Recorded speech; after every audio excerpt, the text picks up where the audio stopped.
जय दोस्तों, आप सभी का फिर एक बार स्वागत है। पहले तो आप चैनल को सब्सक्राइब कर लें and press the bell icon, जिससे आपको नोटिफिकेशन मिलता रहे हर वीडियो का। तो दोस्तों शुरुआत करते हैं। ये जो हमारा सेशन है ये है भारतीय संविधान एवं राज्य व्यवस्था से, और ये लगातार ऐसे ही चलता रहेगा। आपका जो यूपी ट्रिपल एससी का एग्जाम है उसमें करीब करीब 5 से 10 नंबर का ये संविधान एवं राज्य व्यवस्था से क्वेश्चन पूछे जाएंगे।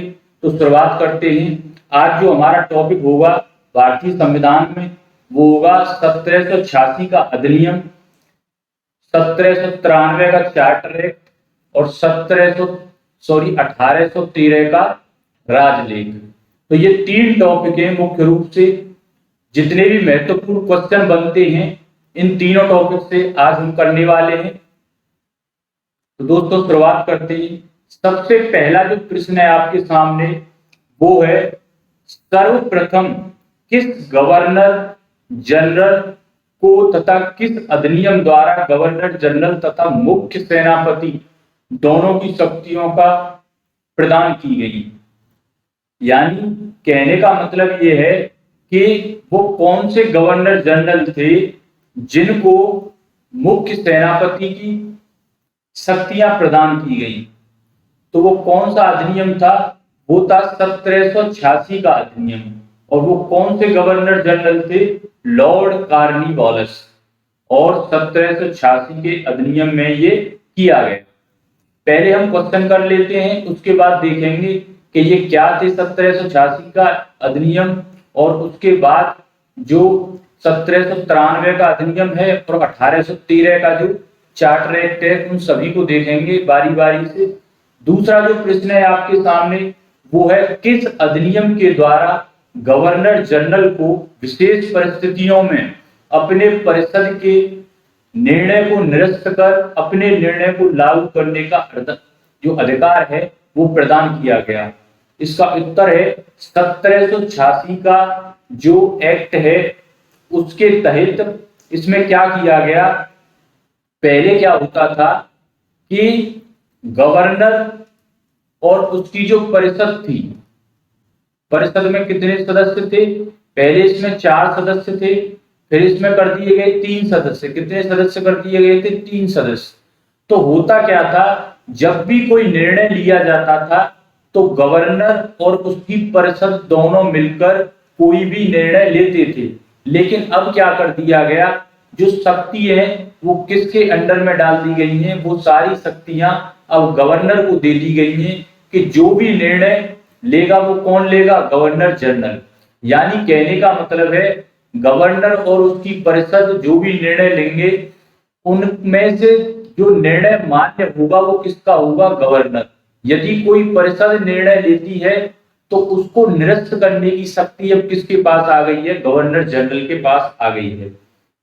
नियंत्रण मंडल, यानी कौन सा मंडल? नियंत्रण मंडल के जो सदस्य थे वो भारतीय राजस्व से वेतन देने का प्रावधान किस अधिनियम के तहत किया गया? मोस्ट इंपोर्टेंट क्वेश्चन है दोस्तों, कई बार पूछा गया एग्जाम में कि जो बोर्ड ऑफ डायरेक्टर था, जो नियंत्रण मंडल जो था, कहां था ये इंग्लैंड में था, यानी ब्रिटेन में था। कौन सा? नियंत्रण मंडल। और ये नियंत्रण मंडल का क्या काम था?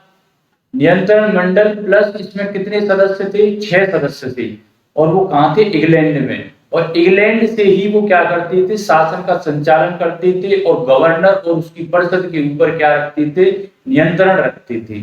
अब इनका जो वेतन है वो कहां से दिया जाएगा? भारत के राजस्व से दिया जाएगा।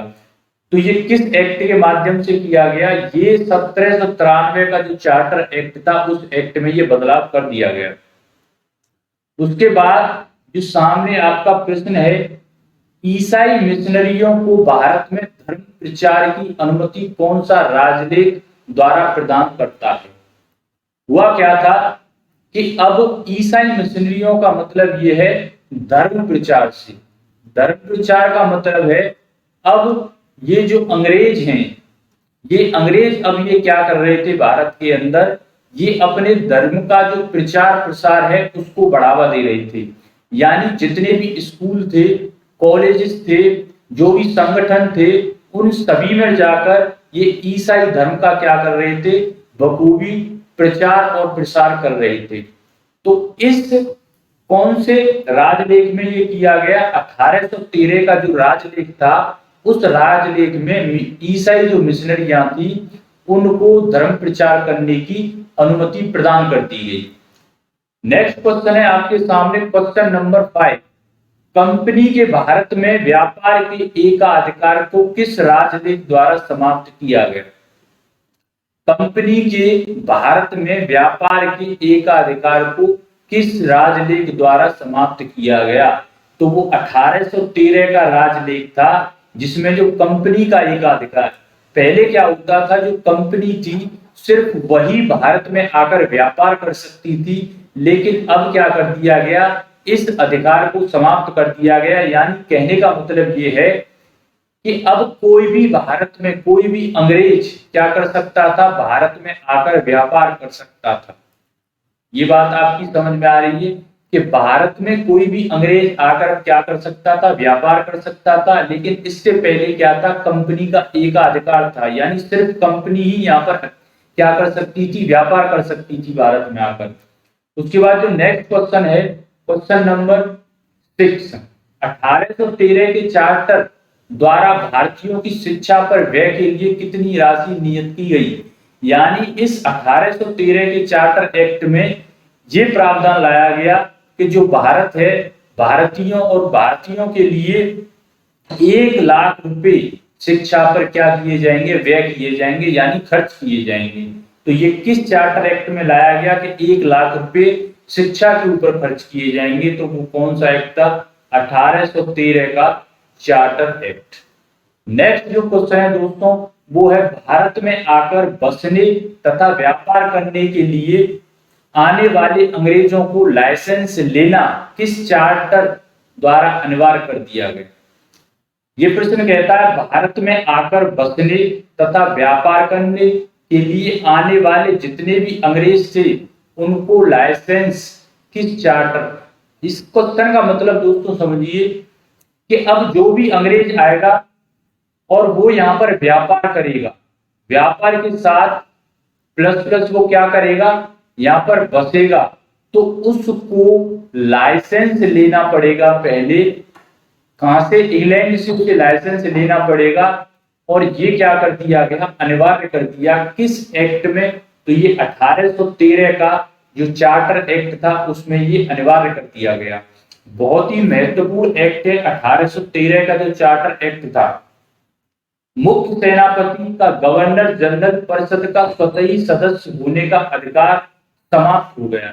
जो मुख्य सेनापति का गवर्नर जनरल की परिषद का स्वतः सदस्य होने का अधिकार समाप्त हो गया, तो वो कौन सा एक्ट था? 1793 का चार्टर एक्ट। अब आगे हम देखते हैं दोस्तों, पहले हम समझते हैं कि जो 1786 का चार्टर एक्ट था वो क्या था।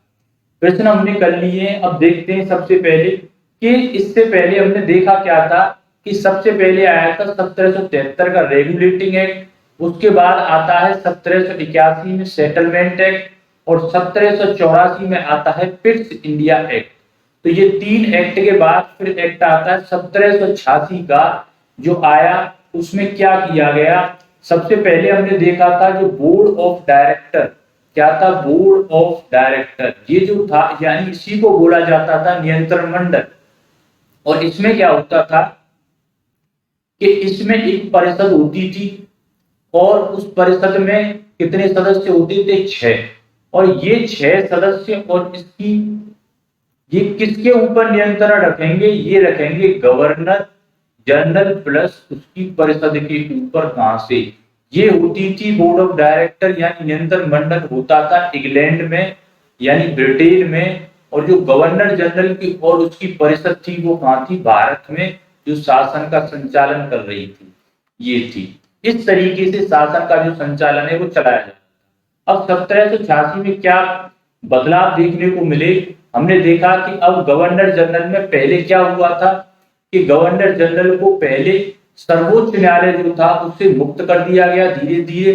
उसके बाद जो राजस्व का जो भी शासन है, जो भी कार्य है, वो किसके अंडर में डाल दिया गया? गवर्नर जनरल के अंडर में डाल दिया गया। इससे पहले वो सर्वोच्च न्यायालय के अंतर्गत आता था, लेकिन बाद में किसके अंतर्गत आ गया? गवर्नर जनरल के अंतर्गत। इस तरीके से जो गवर्नर जनरल था उसकी शक्तियों में बढ़ोतरी होती जा रही थी। अब 1786 का जो अधिनियम है, इसमें क्या किया गया कि अब जो भी निर्णय लिया लेगी परिषद, उस निर्णय को मान्य किया जाए कि नहीं किया जाए, ये फैसला अब गवर्नर जनरल ले सकते थे। यानी गवर्नर जनरल को अब ये शक्ति दे दी गई 1786 के अधिनियम में कि परिषद और गवर्नर, यानी परिषद कोई निर्णय लेती है तो उसको निरस्त करने का शक्ति किसके पास आ गई है? गवर्नर जनरल के पास। फिर उसके बाद हम देखेंगे कि जो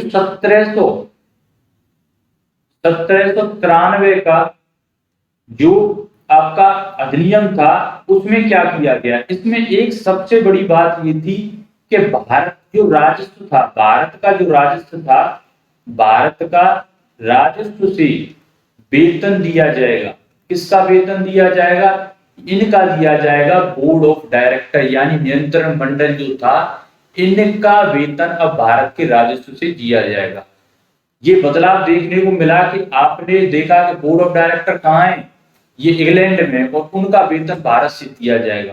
तो इस तरीके से ये बदलाव हो रहे थे। फिर उसके बाद हमने देखा 1813 का जो चार्ट एक्ट था, इसमें सबसे बड़ी बात थी कि ईसाई मिशनरियों का आगमन, यानी जो ईसाई थे वो अपने धर्म का प्रचार प्रसार करने के लिए उनको अनुमति मिल गई। अब वो जगह जगह जाकर अपने धर्म का प्रचार प्रसार कर सकते थे। उसके बाद यहाँ पे एक बदलाव देखने को दोस्तों ये मिला कि 1 लाख रुपए शिक्षा पर व्यय किए जाएंगे, भारतीयों की शिक्षा के ऊपर व्यय किए जाएंगे। ये दो बदलाव सबसे बड़े देखने को मिलते हैं कहाँ? 1813 के चार्टर एक्ट में। तो ये, और दूसरा एक पॉइंट यहाँ पर और है कि जो कंपनी का एकाधिकार था व्यापार करने का, अब उस एकाधिकार को इस 1813 में क्या कर दिया गया? समाप्त कर दिया गया। अब जो कंपनी है वो सिर्फ और सिर्फ कंपनी ही व्यापार नहीं कर सकती थी भारत में आकर, अब कोई भी भारत में आकर व्यापार कर सकता था। और इसमें क्या था, लेकिन जो चीन के साथ जो एकाधिकार था वो अभी भी बना हुआ है। यानी जो चीन के साथ जो कंपनी व्यापार कर रही थी, वो एकाधिकार अभी भी चीन के साथ बना हुआ है। जो चीन के साथ जो व्यापार किया जाता था वो मुख्य रूप से चाय का व्यापार किया जाता था, जो अभी कंपनी के साथ बना हुआ है। तो ये 3 बड़े बदलाव बने हुए कहां पर? 1813 के चार्टर एक्ट में। तो दोस्तों हम मिलेंगे अगले सेशन में, और तब तक के लिए मैं आपसे अनुमति चाहता हूं, आप पहले चैनल को सब्सक्राइब कर लें। डेली इसी तरीके से ये क्लास चलती रहेगी, और इसलिए मैं आपसे अनुमति चाहता हूं। धन्यवाद।